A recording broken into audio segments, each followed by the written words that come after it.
अस्सलाम वालेकुम दोस्तों, फैसल नज़ीर एक नई वीडियो में कागज़ा आर्टिकल के साथ आपकी खिदमत में दोबारा से हाजिर।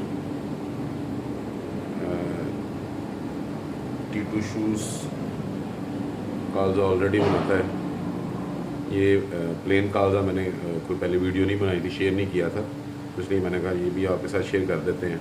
इससे पहले जो हम बना रहे हैं वो भी आपको दिखा देते हैं। इससे पहले हमारा ये वाला आर्टिकल बन रहा है ऑलरेडी। इसके अलावा और भी हैं, पर वो जो है वो बिल्कुल प्लेन है ये, तो मैंने कहा चले ये भी आपके साथ वीडियो बना के शेयर किया जाए। पीयू सोल है। मटेरियल के आजकल जो रेट है उसके लिहाज से बहुत अच्छी प्राइस है, 680। आज 5 तारीख है और 2023 का मार्च है। जो लोग मेरे चैनल पर नए हैं वो मेरे चैनल को ज़रा सब्सक्राइब कर लीजिएगा। वीडियो अच्छी लगे तो लाइक शेयर ज़रूर किया करें। व्हाट्सएप पे ऑर्डर के लिए आप मुझे रब्ता कर सकते हैं 0300 9475 873 फैसल नज़ीर टी2 शूज़। आप हमारे आउटलेट विज़िट करके भी ये माल परचेज़ कर सकते हैं।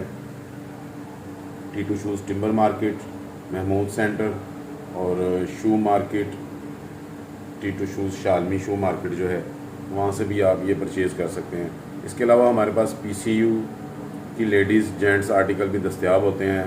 हवाई के जिसे आप बोलते हैं कैंची चप्पल, उसकी भी काफ़ी वैरायटी हमारे पास दस्तयाब होती है। विज़िट करके अपना ऑर्डर बुक करवाएं और कारोबार कीजिए। मज़ीद किसी और वीडियो में फिर मुलाकात होगी। अल्लाह हाफिज़।